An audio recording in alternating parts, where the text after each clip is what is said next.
네, 반갑습니다. 이승훈 피아노 교수법 회원 여러분. 날씨가 많이 추워졌습니다. 건강관리 유의하시고 늘 이야기 드리지만은 겨울이 다가오고 있어도 어떤 형태로라도 운동을 하시면 좋겠습니다. 저도 약속드리겠습니다. 열심히 운동하겠습니다. 자, 12월 2주차 영상 강의 한번 달려보겠습니다. 오늘 제목은 균형에 대한 이야기입니다. 오늘 강의 중요합니다. 짧게 핵심만 압축해서 담았습니다. 잘 들어주시길 바랍니다. 우리가 악기를 다루다가 힘이 들어갈 때를 살펴보면은 반드시 나도 모르게 몸의 균형이 무너져 있습니다. 나는 전혀 눈치를 못 채는데 아픈 데만 신경을 쓰다 보니까 모르는 것입니다. 예를 들면은 엄지손가락이 아프다고 이렇게 예를 가정을 해보면은 이쪽을 계속 신경 쓰다 보니까 나도 모르게 이쪽으로 기울게 되고 어깨도 한쪽이 내려가게 되죠. 근데 온통 여기에 빠져 있다 보니까 나도 모르게 자세가 이렇게 틀어지는지 모르는 것입니다. 자, 이렇게 몸의 밸런스가 무너지면은 뼈가 원래 위치에서 이제 벗어나면서 뼈가 받아주는 무게를 근육이 다 떠안게 됩니다. 이것을 보통 우리는 힘이 들어간 상태라고 말합니다. 문제는 이렇게 힘이 들어가면은 우리는 이제 즉각적으로 이제 조급한 마음에 힘을 빼려고 시도를 하게 되는데 잘 되질 않습니다. 예를 들면은 왼쪽 손목이 아픕니다. 근데 이제 왼쪽 손목이 아프면 이제 신경을 쓰게 되죠. 왼쪽 손목을요. 그러면 왼쪽 손목을 또 계속 생각하게 됩니다. 계속 생각하죠. 걱정도 합니다. 또 스트레스도 이렇게 받고 힘을 빼고 싶은데 잘 안 됩니다. 그러면서 이제 우울한 감정까지 이렇게 더해지면서 왼쪽 손목은 더 나빠집니다. 늪으로 들어가고. 여기서 이제 더 심해지면은 일상에서도 왼쪽 손목이 계속 신경이 쓰입니다. 일상생활이 불편할 정도까지 가게 되거든요.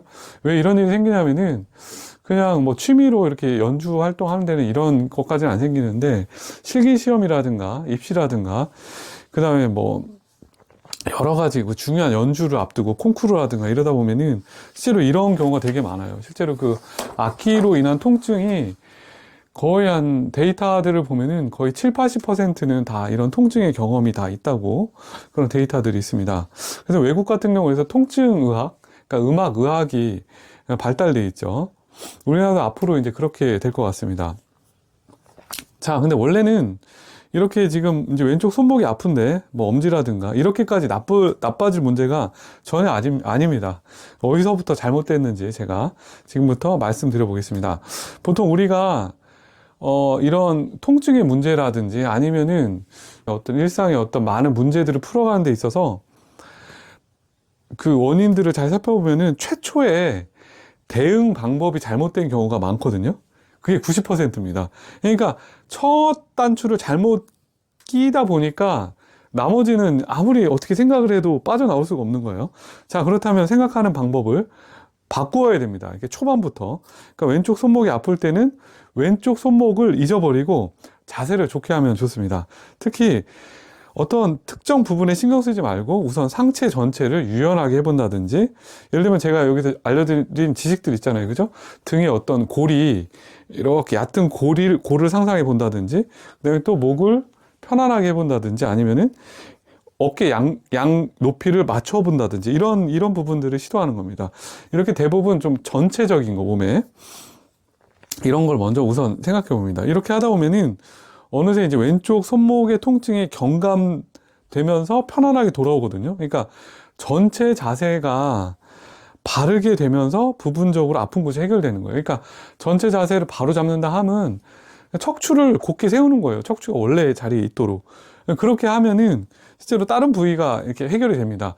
그래서 우리가 뭐 보통 보면 팔을 가볍게 한다라든가 뭐 이런 얘기들이 많은 것도 결국 그게 뭐냐면은 척추를 곧게 하는 거예요. 곧게 하다 보니까 팔이 가벼워지는 거고, 원래 그 근본 해결책이 우리가 몸을 이렇게 곧게 하는 데 있습니다. 그래서 이게 결국은 이게 생각하는 방식을 바꿔야 되거든요. 그러니까 왼쪽 손목에 힘이 들어가면은 왼쪽 손목을 일단 잊어버리고 몸 전체를 균형감 있게 다시 리셋하면 됩니다. 예, 이게 중요해요. 이게 핵심이에요. 그래서 제가 이제 표를 지금 이제 이미지 보시면은, 자, 이게 틀린 경로를 보겠습니다. 그러니까 왼쪽 손목 통증, 그 다음에 왼쪽을 또 신경을 쓰죠. 그 다음에 왼쪽 손목에 그러다 보니까 압이 커져요. 이거 제가 뒤쪽에서 설명드리겠습니다. 어떤 왼쪽 손목이 더 과부하가 걸리거든요. 이렇게 뇌에서 계속 그쪽을 이렇게 생각을 하면은 균형이 더 틀어지고 그러면서 스트레스 높아지고 우울감으로 빠지게 됩니다.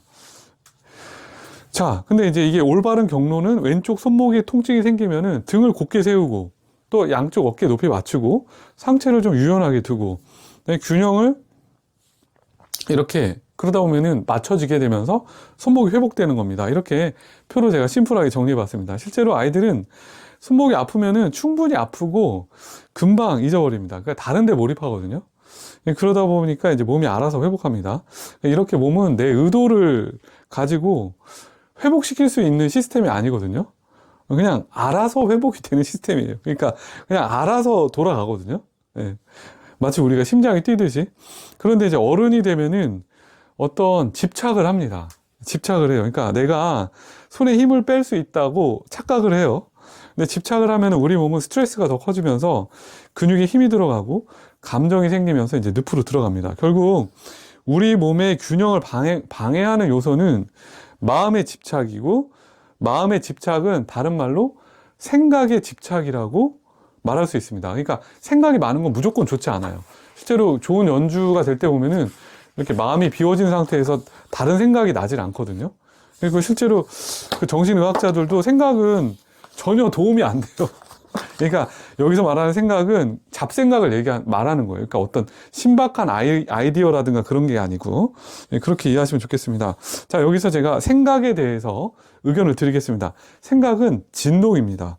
그러니까 눈에 보이지 않아서 아무런 힘이 없는 것 같지만은 실제로 그렇지 않습니다. 그래서 세계적인 정신과 전문의 데이비드 호킨스 박사는 생각은 물체나 물건과 마찬가지라고 얘기했습니다. 이게 노아버림이라는 책에서 이제 그렇게 얘기를 했는데, 그러니까 뭐냐면 생각이 물체나 물건이라는 건 뭐냐면은 생각이 눈에 보이지 않지만은 실제로 중량이 있다는 거예요. 예, 중량이 있다는 거거든요. 이렇듯 어떤 특정한 부위에서 생각을 깊게 해버리면은 이게 적용을 해보면은 이 얘기를 그 부분에 압력을 받게 돼 있어요. 그러니까 이렇게 압을 받게 되면은 생각의 밀도가 점점 높아지게 되면서 그 부분에 어떤 이제 밀도가 높아져요. 그러면서 균형이 더 틀어지는 거예요. 이쪽 손목을 생각하면 자꾸 이렇게 이쪽으로 되면서 이렇게 틀어지는 겁니다. 그러니까 내 생각이 거기 가 있으니까. 이제 제가 다른 얘기를 한번 드려볼게요. 그래서 알렉산더 테크닉에서 가장 먼저 배우는 지시어가 있거든요. 그게 내 목이 자유롭다고 생각하는 겁니다. 그러니까 내 목이 자유롭다고 생각합니다. 내 목이 점점 자유롭다고 생각합니다. 이거 하거든요. 되게 웃기죠. 근데 이게 효과가 있어요. 효과가 있다고요. 자, 왜냐면은 여기서 제가 아까 배우는 지시어라고 그랬잖아요. 지시어는 생각이에요, 바로. 그래서 생각에는 지시의 힘이 있기 때문에 생각은 다른 말로 신경 언어라고 말할 수 있습니다. 자, 이게 왜 말이 되는지 얘기를 들어볼게요. 예를 들면 제가 목이 마르잖아요. 이런 생각이 들면 몸이 움직여서 컵에 가까이 가서 물을 마시게끔 하죠. 그러니까 그 생각이 어떤 명령을 한 거잖아요. 그죠? 네, 그런 어떤 지시를. 자, 이렇게 생각을 하면은 신경이 전달되고 신경이 근육을 작동시켜서 움직임을 하게 됩니다. 자, 근데 이제 왜 우리가 왼쪽 손목에 힘을 빼라는 거는 작동이 안 되냐면은 뇌가 실제로 그게 너무 어려워서 못해요. 그러니까 특정 근육을 어디 2두구나 3두구나를 이렇게 할 수 없어요. 생리학적으로 불가능하대요, 그게. 그래서 이제 그렇게는 안 돼요. 그러니까 의도를 뺀 어떤 순수한 목적을 가지면은 그때 움직임이 여러 가지가 협응을 해가지고 근육이 움직이는 시스템으로 되어 있는 거예요, 우리가. 통합 시스템이거든요. 그래서 우리가.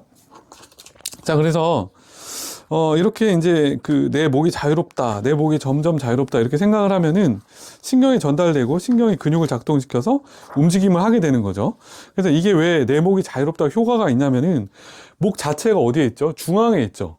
예, 중앙에 있죠. 얘가 중요해요. 위에는 이제 머리를 이렇게 균형을 잡아주고 밑으로는 또 이제 척추랑 연결돼 있잖아요. 그죠? 예, 밑에 하부 척추하고 예, 등하고 이제 허리 쪽에. 그러니까 얘가 센터기 때문에 그래요. 이게 경추가. 예, 그래서 이 균형을 잡는 데 굉장히 용이해요.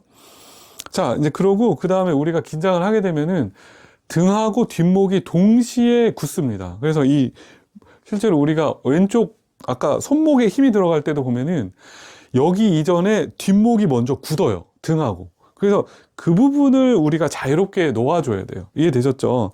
그러니까 그 근본 지점이 거기이기 때문에 그래요. 그래서 손가락이 불편하거나 손목이 불편하더라도 불편한 부분은 그냥 무시해버리고 내 목을 우선적으로 편안하게 두고 마음속으로 내 목이 점점 자유로워진다. 이런 생각을 반복하면 좋습니다. 이렇게 목이 점점 자유롭다고 생각할 때 의심 없이, 의구심 없이 해야 효과가 있습니다. 내가 의심을 하면 안 돼요. 의심이 들어가면은 이완 상태가 깨져요. 뭐 최면도 안 되잖아요. 그죠? 최면도 의심이 들어가면 최면이 깨져요.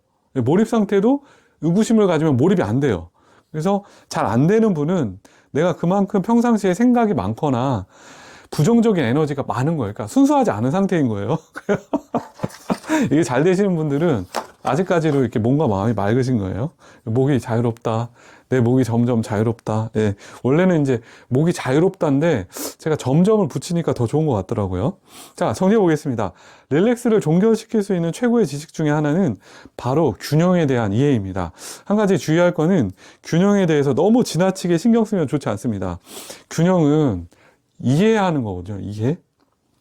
그래서 우리 몸은 목표가 뚜렷하면 원래 자동적으로 균형을 스스로 조절합니다. 예를 들면은 설거지 할 때도 그렇고 자전거 탈 때도 그렇습니다. 이렇게 별다른 의도 없이 일상을 하면 아무런 문제가 없습니다. 자, 끝으로 피겨 김연아 선수가 음악에 맞추어 연기를 하는 것을 한번 상상해 보면 좋겠습니다. 만약 김연아 선수가 음악이 없다면은 연기하고 스케이트 타는 게 쉽지 않을 것입니다. 이와 같이 우리도 항상 마음에서 조용히 노래하다 보면은 피아노 치는 것이 한결 수월할 것입니다. 노래가 균형을 리드하기 때문에 그렇습니다. 네, 오늘 제가 준비한 내용은 여기까지입니다. 잘 숙제하셔가지고 잘 내면화하시면 좋겠습니다. 이제 아픈 그 경로 있죠, 그죠? 아프게 되는 경로들, 그런 거 한번 되짚어 보세요. 다음에 더 좋은 내용으로 찾아뵙겠습니다. 시청해 주셔서 진심으로 감사드립니다. 이승훈 소장이었습니다.